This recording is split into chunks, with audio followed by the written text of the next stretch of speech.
Suicide ఈ మధ్య ప్రతి చిన్న విషయానికి సూసైడ్ చేసుకుంటున్నారు. అంటే వాళ్ళ డిప్రెసివ్ స్టేజ్లోకి వెళ్ళిన తర్వాతనే సూసైడ్ అటెంప్ట్ చేసుకుంటున్నారులేండి. బట్ వాళ్ళకి ఒక థాట్ అనేది ఎందుకు రావట్లేదు? చనిపోవడం ధైర్యంగా చనిపోతున్నాం, మరి ప్రాబ్లంలు ఎందుకు ధైర్యంగా ఫేస్ చేయట్లేదు? దాన్ని ధైర్యంగా ఫేస్ చేయొచ్చు కదా. చనిపోవడం కంటే లాస్ట్ వరకు ట్రై చేస్తూ ఉండడం బెటరే కదా. అదెందుకు ఆలోచించలేకపోతున్నారు? సరే, నీకు ఆ ఫెయిల్యూర్ అనేది వచ్చింది, ఆ ప్రాబ్లం అనేది వచ్చింది, దాన్ని ఎందుకు భూతద్దంలో పెట్టి చూస్తున్నావు? ఇంకా లోకంలో ఎవరికి ఇలాంటి ప్రాబ్లం అనేది రాలేదా? నీకంటే ఎక్కువ ప్రాబ్లమ్స్ ఉన్న వాళ్ళు ఉన్నారు, కుంటి వాళ్ళు ఉన్నారు, గుడ్డి వాళ్ళు ఉన్నారు, వినబడలేని వాళ్ళు ఉన్నారు, చాలామంది ఉన్నారు డిసబిలిటీస్ ఉన్న వాళ్ళు. కానీ వాళ్ళు ఇప్పుడు చాలా హైట్స్కి రీచ్ అవుతున్నారు, చాలా అచీవ్ చేస్తున్నారు.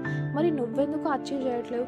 నీకు చిన్న ప్రాబ్లం వస్తేనే సూసైడ్ వరకు వెళ్తున్నావు. వాళ్ళకి అంత పెద్ద డిసబిలిటీ ఉంది, కానీ వాళ్ళు అవన్నిటిని ఓవర్కమ్ చేసుకొని వాళ్ళలో వాళ్ళు కాన్ఫిడెన్స్ నింపుకొని వాళ్ళే ఇన్స్పైర్ చేసుకొని అలాంటి స్టేజ్కి రీచ్ అవుతున్నారు. అంత అచీవ్ చేయడం అనేది అంత ఈజీగా జరగదు. సక్సెస్ అనేది ఎప్పుడూ ఈజీగా రాదు. దానికోసం టైం స్పెండ్ చేయాలి, మనకు కాన్ఫిడెన్స్ ఉండాలి, మనల్ని మనం బిలీవ్ చేసుకోవాలి, ఎఫర్ట్స్ పెట్టాలి, అప్పుడే సక్సెస్ రీచ్ అవుతుంది. లైఫ్లో సక్సెస్ ఎలా అయితే ఒక పార్టో, ఫెయిల్యూర్ కూడా ఒక పార్ట్ అని మర్చిపోతున్నారు. ఫెయిల్యూర్ ఉంటేనే సక్సెస్. మన ఫెయిల్యూర్స్ నుంచి మనం నేర్చుకుంటాం. అసలు సక్సెస్ ఒకటేసారి వస్తుంది, అప్పుడు మనకి ఎలాంటి ఎక్స్పీరియన్స్ అనేది రాదు. చాలా వరకు ప్రతిసారి సక్సెస్ వచ్చినా కూడా వాళ్ళకి ఒక ఎక్స్పీరియన్స్ అనేది ఉండదు. అసలు నేను ఎక్కడ పడిపోతున్నా, ఎక్కడ నాకు లో అయిపోతుంది, నేను ఎక్కడ చేయలేకపోతున్నా, మళ్ళీ ఒకసారి ట్రై చేద్దామంటే అప్పుడు నువ్వు ప్రతిసారి ట్రై చేసిన కొద్దీ దాంట్లో ఇంకా ఎక్స్పర్టైజ్ అయిపోతావు. అదే ఒకటేసారి సక్సెస్ వస్తే ఇవన్నీ నువ్వు చూడలేవు కదా. అలా ఒక పాజిటివ్ వేలో థింక్ చేయి. నువ్వు ప్రతిసారి ఫెయిల్యూర్ అయినప్పుడల్లా నువ్వు నేర్చుకో. అసలు నువ్వు ఎక్కడ నీ డ్రాబ్యాక్స్ ఏంటి, నువ్వేం చేయలేకపోతున్నావు, దాన్ని ఫిగర్ అవుట్ చేసుకొని దాన్ని ఓవర్కమ్ చేస్తే ఖచ్చితంగా సక్సెస్ వస్తుంది.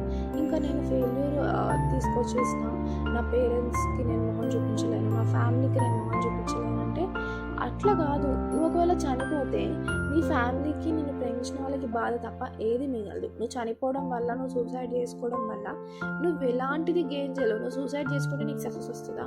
అలాంటప్పుడు ఎందుకు సూసైడ్ చేసుకుంటున్నావు? ఈ క్వశ్చన్ నీ మైండ్లో రావాలి. నువ్వు ఎప్పుడైతే సూసైడ్ అనే థాట్ వచ్చినప్పుడు, సూసైడ్ అనే పెద్ద స్టెప్ తీసుకుంటున్నావు, కానీ లైఫ్లో వచ్చిన చిన్న ప్రాబ్లమ్ని, చిన్న ఫెయిల్యూర్ని ఓవర్కమ్ చేయలేకపోతున్నావు. నువ్వు థామస్ ఆల్వా ఎడిసన్ గురించి ఆలోచించు, నిక్ వూజిసిక్ గురించి ఆలోచించు, స్టీఫెన్ హాకిన్స్ గురించి ఆలోచించు. వాళ్ళు చాలా హైస్ని రీచ్ అయినారు. వాళ్ళకి డిసబిలిటీస్ ఉన్నాయి, కానీ మరి వాళ్ళు ఎలా రీచ్ అయినారో మనకి ఇన్స్పిరేషన్గా ఎలా నిలబడ్డారు? ఒకవేళ వాళ్ళు ఆ టైంలో సూసైడ్ చేసుకుని ఉంటే వాళ్ళ ఇన్వెన్షన్స్, వాళ్ళ ఇన్స్పిరేషన్స్ మనకి రీచ్ అయ్యేవే కాదు. నువ్వు ఒక మోటివేషన్ స్పీచెస్ విను, లేకపోతే ఎవరి గురించైనా విను. ఒకవేళ అలాంటివి ఇష్టం లేకపోతే నీ పేరెంట్స్తో ఒకసారి మాట్లాడు. వాళ్ళు నిన్ను ఆ స్టేజ్లో పెట్టడానికి ఎంత కష్టపడ్డారో వాళ్ళు చెప్తారు. దానివల్ల నువ్వు చాలా ఇన్స్పైర్ అవుతావు. వాళ్ళు ఆ స్టేజ్లో ఉండడానికి ఎంత కష్టపడ్డారో అడుగు. అప్పుడు ఖచ్చితంగా వాళ్ళు చాలా ఇన్స్పైర్ చేస్తారు. మన పేరెంట్స్ లైఫే మనకు ఒక పెద్ద ఇన్స్పిరేషన్. ఏదో మోటివేషన్ స్పీచెస్ వినాల్సిన అవసరం లేదు, ఎవరి గురించో వినాల్సిన అవసరం లేదు. మన ముందున్న గుడ్ ఎగ్జాంపులే మన పేరెంట్స్. వాళ్ళు చాలా కష్టపడితేనే మనం ఈ స్టేజ్లో ఉన్నాం. ఆ స్టేజ్లోకి వాళ్ళు తెచ్చిన తర్వాత జస్ట్ ఒక జాబ్ పోయిందని, లేకపోతే లవ్ ఫెయిల్యూర్ అయిందని, ఎగ్జామ్లో ఫెయిల్ అయినా అని, ఇలాంటి చిన్న ప్రాబ్లం కోసం నువ్వు సూసైడ్ చేసుకుంటే వాళ్ళు నీ కోసం పడ్డ కష్టానికి అసలు ఎలాంటి అర్థం ఉండదు. నువ్వు కాన్ఫిడెన్స్ చేసుకొని, నువ్వు బిలీవ్ చేసుకొని, నేను చేయగలుగుతా. సరే, ఇప్పుడు ఫెయిల్యూర్ అయింది, ఫిగర్ అవుట్ చేసుకో, స్ట్రెస్ తీసుకోకు, నిన్ను బిలీవ్ చేసుకొని కొంచెం టైం తీసుకో. కొన్ని రోజులు దూరంగా ఉండి కొంచెం రిఫ్రెష్ అవ్వు, కొంచెం ఎంజాయ్ చేయి, ఫ్రెండ్స్తో ఉండు, ఫ్యామిలీతో ఉండు. ఆ తర్వాత దానికోసం ట్రై చేయి. ఒకటే పనిగా ఇంకా ఇదే లైఫ్, నాకు లైఫ్ లేదు, నా లైఫ్ ఎండ్ అయిపోయింది అనుకోవడం తప్పు. ఎందుకంటే ప్రతి ఒక్కరికి ఒక్కొక్క టాలెంట్ ఉంటుంది.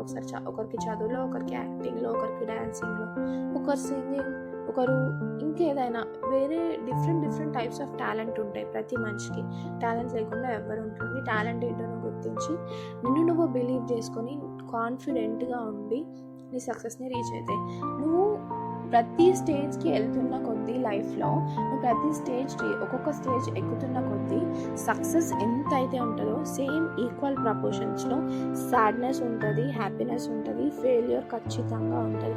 నువ్వు ఏదో ఒక చిన్న దాంట్లో అయినా ఫెయిల్ అవుతావు. దాన్ని బట్టి నువ్వు నేర్చుకోవాలని దేవుడు ఫెయిల్యూర్ ఇస్తాడు. నువ్వు నువ్వు అది గుర్తుపెట్టుకొని ఫెయిల్యూర్ అనేది ఒక పార్ట్గా యాక్సెప్ట్ చేయి. నువ్వు నీ సక్సెస్ని యాక్సెప్ట్ చేయగలుగుతున్నావు, మరి ఫెయిల్యూర్ని కూడా ఎందుకు యాక్సెప్ట్ చేయలేకపోతున్నావు? ఫెయిల్యూర్ని కూడా యాక్సెప్ట్ చేయి. సక్సెస్ని ఎలా అయితే యాక్సెప్ట్ చేసి హ్యాపీగా ఉంటున్నావో, ఫెయిల్యూర్ని కూడా యాక్సెప్ట్ చేసి దాని మీద కాన్సన్ట్రేట్ చేసి నేను అసలు ఎందుకు ఫెయిల్ అవుతున్నా అనేది ఆలోచిస్తే, దాని మీద ఎఫర్ట్ పెడితే కాన్ఫిడెంట్గా ఖచ్చితంగా సక్సెస్ని రీచ్ అవుతాం. ఎందుకు రీచ్ అయ్యలేవు? Everything is possible, nothing is impossible అనేది గుర్తుపెట్టుకోవాలి. ఖచ్చితంగా మన వల్ల పాసిబుల్ అవుతుంది. వేరే వాళ్ళ వల్ల పాసిబుల్ అయింది అని అంటే మన వల్ల కూడా ఖచ్చితంగా పాసిబుల్ అవుతుంది. Because we are all humans, that God gave us the strength that we can do everything. మనం ఏదైనా చేయగలుగుతాం, బట్ మనం ఎఫర్ట్స్ పెట్టలేము. మనల్ని మనమే డిస్కరేజ్ చేసుకుంటాం, కాన్ఫిడెంట్గా ఉండలేకపోతున్నాం, మనల్ని మనం బిలీవ్ చేసుకోలేకపోతున్నాం. కాబట్టి సూసైడ్ అనే స్టెప్ తీసుకుంటున్నాం. సో సూసైడ్ అనే స్టెప్ తీసుకునే ముందు నీ ఫ్యామిలీ గురించి, నీ పేరెంట్స్ గురించి, నీ ప్రేమించే వాళ్ళ గురించి, ముఖ్యంగా నీ గురించి, నీ లైఫ్ గురించి ఆలోచించు. సరే నీకు రావట్లేదు, ట్రై చేస్తూనే ఉండు లాస్ట్ వరకు, బట్ సూసైడ్ అనే స్టెప్ మాత్రం తీసుకోకు. దాని గురించి నీకు ధైర్యం, సూసైడ్ చేసుకోవాలనే ధైర్యం వచ్చిందంటే నీకు ఆ సక్సెస్ని రీచ్ అయ్యే ధైర్యం కూడా వస్తుంది.